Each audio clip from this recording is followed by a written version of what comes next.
안녕하세요, 유세입니다.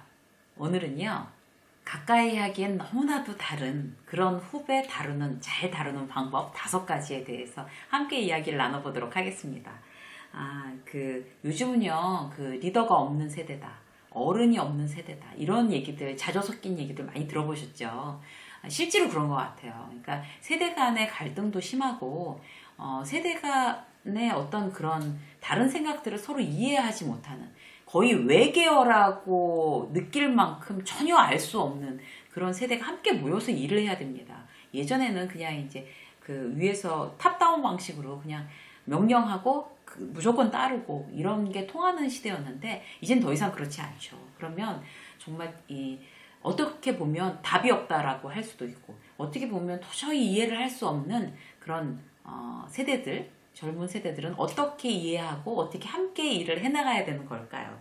거기에 대해서 아주 일반적인 사례 5가지를 들어서 해결할 수 있는 방법들 함께 이야기를 나눠볼 건데요. 오늘의 어떤 그런 강의를 들으시는 분들은 이제 리더로서 이제 어린 이제 후배 직원들을 함께 일을 해야 되는 리더들이 가장 많이 도움이 되시겠지만, 꼭 회사가 아니더라도 뭐 가정에서나 친척들끼리 그럴 수도 있고, 아니면 사회에서의 어떤 선후배 사이에서도 어쨌든 나보다 어린 사람들을 대할 때 응용해 보시면 도움이 되실 거라고 생각이 됩니다. 자, 시작할게요. 첫 번째는요, 뭔가 지시했는데 바로바로 움직이지 않는 부하 직원, 후배 직원 많습니다, 요새. 제가 아주 너무 재미있으면서도 기가 막힌 인터넷에서 기사를 하나 봤는데요. 그 기사에 뭐라고 나왔냐면, 직장 상사가 무리하게 시키는 일, 회사에서 일 많이 하지 않는 법. 그러니까 무리하게 일을 시키거나, 그럼 그걸 어떻게 피하는가. 아니면 뭐 회사에서 뭐 일 많이 떠맡지 않는 그런 방법을 거기에 이제 팁으로 내놓은 거예요. 딱 3마디면 된대요. 뭐라고 하냐면요, 그걸요? 제가요? 왜요? 이거 너무 기가 막히지 않으세요? 그걸요? 제가요? 왜요? 이거 3마디라는 거예요. 근데 이제 이건 굉장히 웃자고 이제 농담으로 이제 재미있으라고 이제 하는 얘기인 거는 맞는 것 같은데, 들으면 막 섬뜩하죠. 이렇게 만약에 정말 부하 직원이 얘기를 한다면, 후배 직원이 얘기를 한다면, 그러면 정말 이렇게 당황할 것 같아요. 이렇게 하면. 근데 사실 이제 뭐 동기도 없고 의욕이 없기 때문에 이제 지시에 바로바로 움직이지 않는다라고 얘기할 수도 있지만, 아직은 이제 설익어서 자기가 뭘 잘못하고 있는지, 뭘 어떻게 해야지 잘하는 건지 어리버리 몰라서 그럴 수가 더 있습니다. 그럴 확률이 더 높아요. 그런데 그걸 보고 참 애들 의욕 없어, 요즘 애들이라고 내가 탁 내뱉는 순간 벌써 나는 이제 꼰대 되는 거예요. 그래서 바로바로 움직이지 않는다고 하면 그걸 갖다가 굉장히 의욕이 없다, 정말 너무 일 안 한다 라고 볼 게 아니라, 어떻게 하면 잘 이렇게 북돋아서 일을 잘 할 수 있게끔 해줄까. 그 해결 솔루션은 뭔가 하면요, 부하의 강점을, 그러니까 후배 직원의 강점을 구체적으로 정의를 해줄 필요가 있어요. 그걸 이렇게 탁 집어서. 그러니까 어떤 건가 하면, 이렇게 딱 보고 있으면 이제 굉장히 뭐 9가지가 마음에 안 들지만 1가지 정도는 어떻게든지 건져내야 되는 거죠. 강점을 딱 관찰해서 딱 건져내는 거예요. 그러고 나서 거기에 대해서 이제 그게 너의 강점이야 라고 이렇게 딱 정의해 주는 게 중요한 거죠. 그래서 역시 회의 준비는 이제 새로 들어온 직원들, 홍길동 사원, 역시 회의 준비는 홍길동 사원이 1부터 10까지 정말 꼼꼼하게, 정말 프로답게 잘하는 것 같아. 너의 강점은 그 꼼꼼함이야 라고 이렇게 딱 정의를 해주면, 이 사람은 이제 꼼꼼하게 하는 게 나의 강점이구나 이렇게 딱 이렇게 입력이 되는 거예요. 그렇게 되면 아무래도 긍정적으로 더 이제 꼼꼼한 어떤 일들에 대해서 잘하고 싶어지는 마음이 생깁니다. 이런 것들이 이제 선배의 역할인 거고요. 그 다음에 뭐 박 대리는 참 아이디어가 좋아. 이번에 워크샵 일부 회의는 이제 이쪽 직원들이 할 건데, 박 대리 같은 경우는 뭐 그런 2부 워크샵에 좀 아이디어가 많이 필요한 부분에 대해서 한번 기획해 보는 게 어때? 당신이 아이디어는 가장 훌륭한 것 같은데? 당신의 기획력, 당신의 아이디어, 그런 부분이 당신의 강점이야. 이렇게 정의해 주는 거죠. 이런 부분에 대해서 잘하려면 부하 직원에 대해서 굉장히 열심히 이제 관찰을 하고 관심을 갖고 어떤 게 저 친구의 장점이지? 라고 이제 이 후배에 대해서 굉장히 열심히 연구를 할 필요가 있어요. 그러니까 리더가 보통 이제 그 후배 직원들한테 자기가 함께 팀을 이뤄서 일하는 이제 후배 직원들한테 관심이 없고 이렇게 무심하면 그 후배한테도 손해고 본인한테도 손해인 겁니다. 그래서 열심히 관심을 갖고 강점을 찾아내서 정의를 해준다. 이제 이런 부분들이 굉장히 중요하고요. 또 한 가지는 뭔가 하면 이런 후배 직원들한테 굉장히 이제 계속 그렇게 잘못해도 뭐 괜찮겠지라는 생각을 이제 초장에 깨주는 게 굉장히 중요하잖아요. 그래서 예를 들어 볼게요. 그러니까 어떤 일이 있냐면 이제 예를 들어서 그 체육대회를 하기로 했어요. 근데 요즘 뭐 아직도 이제 체육대회 같은 게 활성화되진 않은데 촬영 지금 시점이 그렇지만 이제 뭐 그런 회사에서 이제 그런 일들 많이 하잖아요. 이제 체육대회가 있는데 갑자기 이 새로운 직원이 이제 와서 저는 체육대회 참석 못하겠습니다. 몸이 좀 안 좋습니다. 라고 얘기를 했다고 치자고요. 그런데 이제 그 친구가 평소에 뭐 굉장히 열심히 하고 의욕적이다가 지금 갑자기 뭐 그 몸이 안 좋아진 게 아니라 평소에도 모든 거에 다 이렇게 약간 좀 네거티브하고 소극적이고 이랬던 친구가 이제 체육대회 가기 싫어서 뭐 참여하기 싫어서 저렇게 얘기를 하나 보다라는 생각이 이제 드는 거예요. 리더한테는. 그러면 이제 어떻게 대응을 해야 될까요? 처음에는 뭐 죄송합니다. 못하겠습니다라고 얘기하면 처음에 이제 침묵을 좀 가만히 생각을 해보는 거죠. 침묵으로 그 침묵의 긴장감을 높여주는 거예요. 딱 그러다가 이제 선배가 할 수 있는 최대한 정중하지만 아주 날카롭게 그의 후배의 마음이 아플 만큼 야단을 치는 거죠. 지금 이렇게 조직에서 지금 네가 하고 있는 어떤 그런 태도 자체가 굉장히 잘못된 거다. 몸 관리하는 것도 프로면 프로답게 이제 해야 되는 거고 웬만큼 아파서는 이제 그런 소리 이제 하는 거 아니다. 뭐 이런 어떤 여러 가지 선배로서 리더로서 이제 따끔하게 이제 불같이 화를 내면서 딱 야단을 치는 거였잖아. 팍 내고 이제 그렇게 하고 맨 마지막에 마무리는 그래 할 수 없지. 몸이 이렇게 아프다 보니까 몸조리를 잘해라. 이렇게 해서 이제 부드럽게 딱 마무리를 지어주는 거죠. 몸이 어쨌든 아프다고 하는 거니까. 그래서 자 3단계예요. 침묵으로 어떤 긴장감 조성. 그 다음에 굉장히 단호하게 짧게 막 길게 장황하게 이렇게 하면 막 듣기 싫으니까 짧게 불같이 빡 화를 내주고 그 다음에 아프다고 하는 어떤 그 상황을 위로해 주는 걸로 딱 끝내면 이 3단계를 잘 요령껏 잘 거치시게 되면 이 후배 직원은 어떻게 생각하냐면 다음번에 또 이랬다가는 이제 정말 욕먹겠구나 큰일 나겠구나 진짜 눈밖에 나겠구나 어떤 이런 마음이 탁 들게끔 그렇게 해주는 게 한 번쯤은 해주는 게 굉장히 중요합니다. 그래서 이렇게 공포감을 조성하기도 하고 끝에는 안심시키기도 하고 이런 어떤 이제 그 리더가 어떤 그 후배 직원의 마음을 좀 이렇게 밀당을 할 수 있는 그런 능력이 돼야 그 후배도 그 긴장감 있게 매너리즘에 빠지지 않고 아니면 계속 뭘 모르게 그렇게 지나지 않을 수 있답니다. 그래서 이제 그렇게 하시고요. 그 다음에 두 번째 경우는 어떤 경우인가 하면 의욕이 보이지 않는 경우. 의욕이 없는 거예요. 근데 그런 거 참 답답하잖아요. 막 열정, 뭐 완전히 나가자 앞으로 다 할 수 있습니다. 막 이렇게 해도 지금 일을 배우지 않아서 잘 못할 판인데 그거조차 열정조차 없으면 그리고 굉장히 뭐 해도 시큰둥 뭐 그냥 빨리 집에 갔으면 좋겠다 어떤 이런 표정 있잖아요. 그렇게 하는 이제 부하 직원에 대해서는 어떻게 해야 될까요? 그 목표가 왜 의욕이 보이지 않나 하면 본인의 목표가 없어서 그래요. 본인의. 그리고 어떤 자기의 어떤 그 회사에 대한 어떤 그런 그 이미지, 어떤 평가 이런 게 극단적으로 이제 낮은 거죠. 뭐 하고 싶지 않아. 뭐 잘 보이고 싶지도 않아. 뭐 회사가 안 맞는 것 같아. 뭐 이런 거 있잖아요. 그렇게 됐을 경우에는 굉장히 그 친구의 이게 캐릭터를 만들어주는 게 되게 중요해요. 캐릭터. 이거는 이제 맨 처음에 그 첫 번째 말씀드린 어떤 그 장점을 극대화해서 그 장점을 정의해 주는 것보다 훨씬 더 적극적인 방법이고 좀 오래가는 방법인 거죠. 그리고 이거는 신입사원들한테만 적용하는 게 아니라 뭐 내가 만약에 부장이라고 하면 과장이나 대리, 뭐 차장 이런 직급에도 다 캐릭터를 고정화시켜주면 훨씬 더 그 팀이 잘 돌아갈 수 있는 윤활유가 됩니다. 예를 들어 볼게요.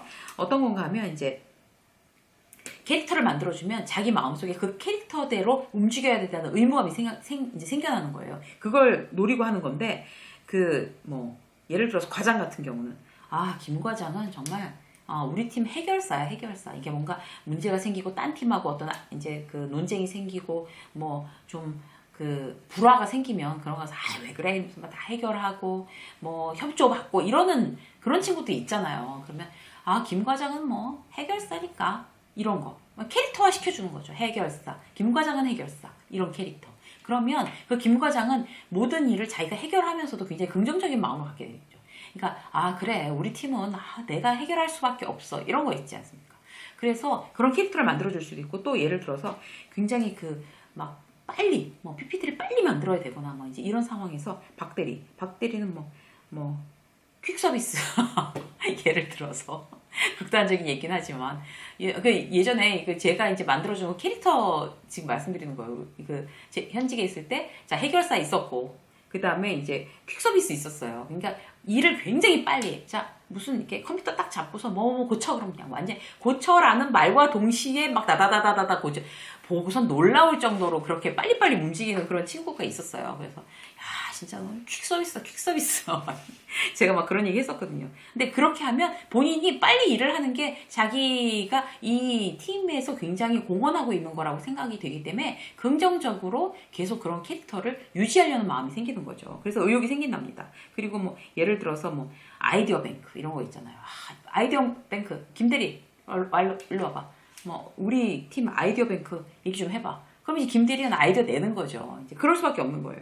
그리고 아주 이제 캐릭터에서 흔한 예로는 이제 신입사원 들어오면 이제 꿈나무가 되는 거잖아요. 너는 꿈나무기 때문에 이렇게 해야 돼. 라는 어떤 의무감이 생기고 의욕이 생길 수 있습니다. 그리고 그렇게 별명처럼 이제 불러주는 거죠. 여기저기서. 에이, 꿈나무, 일로 와봐. 이런 거 있잖아요.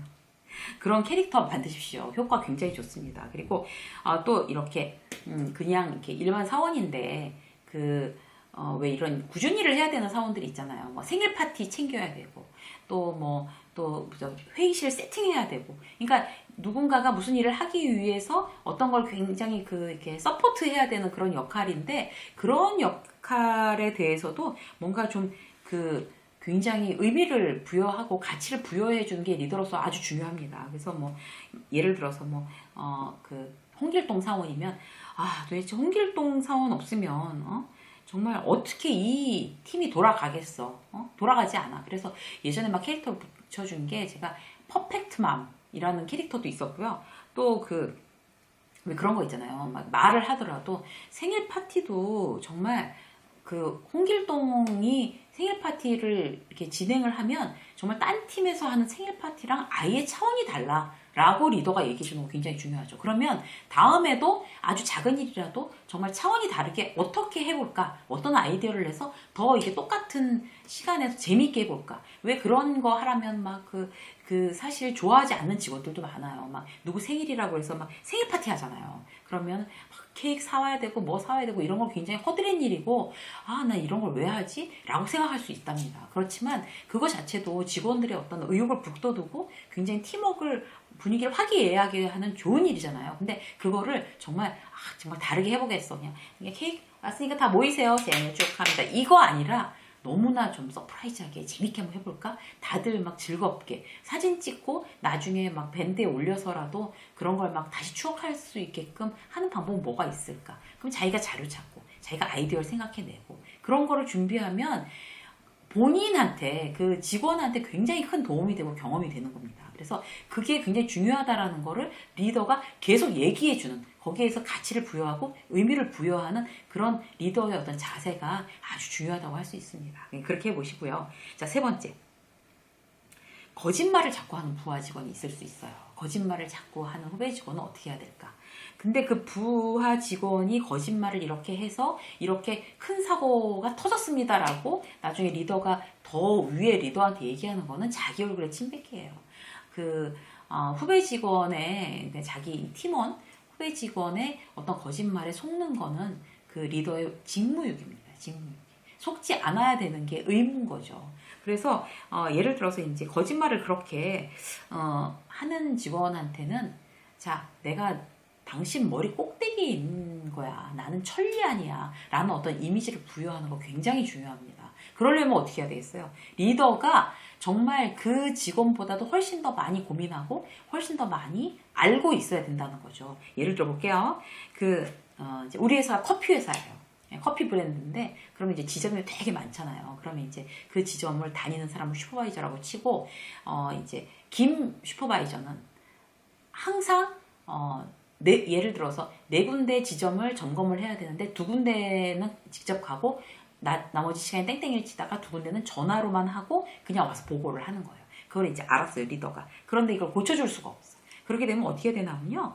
그 네 군데 매장에 대한, 이제 지시한 네 군데 매장에 대한 거를 리더가 더 완벽하게 알고 있어야 되는 거죠. 진짜 빠꼬미가 돼야 되는 거예요, 빠꼬미가. 그렇게 되려면 전화도 자주 해야 되는 거고, 그 다음에 퇴근 시간이라도 그 매장에 본인이 들려보는 거고. 그러니까 리더는 한 군데도 안 가고 본인은 현장을 모르면서 밑에 이제 직원들 시켜가지고 갔다 오라고 하고 얘기 들으면 그랬어? 오케이. 이렇게 하면 정말 이건 직무유기인 거죠. 그래서 더 잘 알아야 되는 거예요. 특히 저 친구는 굉장히 거짓말에 능해라고 생각하는 그 친구 구역은 보통 그 리더가 직접 다니면서 체크하는 게 중요합니다. 그래야지 그 후배 직원도 살려낼 수가 있어요. 거짓말을 못하게 하는 거죠. 그러니까 다 이미 알고 있는 거라고 치고 내가 얘기를 하는 거를 계속 그 후배 직원한테 보여줄 필요가 있는 거예요. 예를 들어서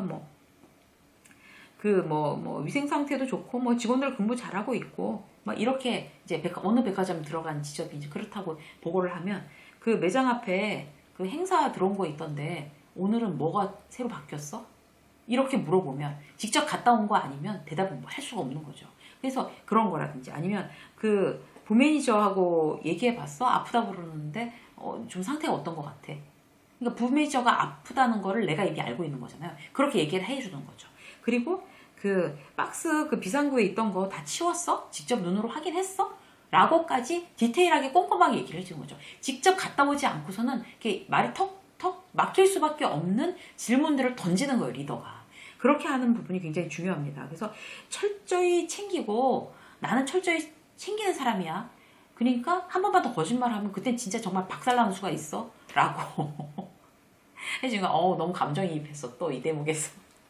그렇게 그 리더가 실제로 그렇게 철저하게 먼저 챙기는 어떤 그런 습관이 붙어서 그 후배 직원을 다루지 않으면 후배 직원의 거짓말은 가면 갈수록 줄지 않습니다. 그리고 그렇게 되면 결국 본인의 책임이고 본인의 잘못이라는 거. 후배 직원이 그렇게 거짓말하는 것도 결국 본인 잘못이라는 거. 그거를 갖다가 이제 그 리더라면 꼭 생각을 하셔야 될 것 같아요.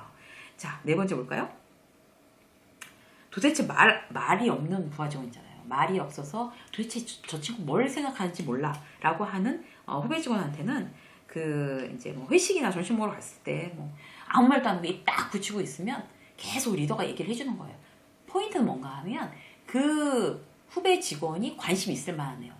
그 후배 직원이 운동을 좋아한다, 마라톤을 좋아한다, 그 얘기를 하는 거고 그 얘기를 하면서 질문을 계속 던지는 거죠. 본인이 좋아하는 일에 대해서 질문을 해주는 직장 상사가 있다면 거기에 대해서 굉장히 마음을 열고 긍정적으로 바뀔 수 있습니다. 처음엔 쑥스러워 하더라도 너무너무 무뚝뚝하고 말수가 없는 친구라 하더라도 본인이 관심 있는 분야에 대해서 얘기하면 자신 있게 얘기할 수 있는 얘기가 있잖아요. 그렇게 해주는 게 중요하니까 그러려면 어떻게 해야 되겠어요? 그 후배 직원이 어떤 걸 좋아하는지를 관심 있게 관찰해서 알아내야 되는 거예요. 그래서 리더는 후배 직원이 어떤 걸 좋아하는지 관심 있게 보는 것 자체도 업무 영역에 들어갈 수 있습니다. 어렵죠, 리더 한다는 게. 그죠? 좋은 리더가 된다는 게 어렵습니다. 그래서 마지막으로 이제 한 가지 더 볼까요? 실수를 지적하는 방법. 실수를 지적해야 되겠죠. 실수를 어떻게 지적할 수가 있을까요? 예를 들어볼게요. 경력사원 입사를 했어요. 근데 굉장히 좋은 회사에서 좋은 경력을 가지고 입사한 친구라서 왜 신입사원도 아니고 뭘 가르쳐요. 경력사원 들어오면 바로바로 일을 갖다 어떤 실적을 내고 성과를 내야 되는 거죠. 이제 그렇게 됐는데 생각했던 것보다 일을 잘 못하는 거예요. 생각했던 것보다.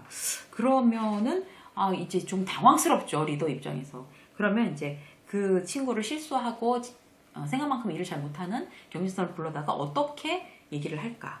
지적을 어떻게 할까? 처음에는 기본적으로 처음에 이게 들어와서 굉장히 아직 적응할 시간도 주지 않았는데 바로 이제 어떤 이제 일을 던져줘서 그거 하느라고 대단히 노력하고 애쓰는 거 안다. 인정. 첫 번째는 인정.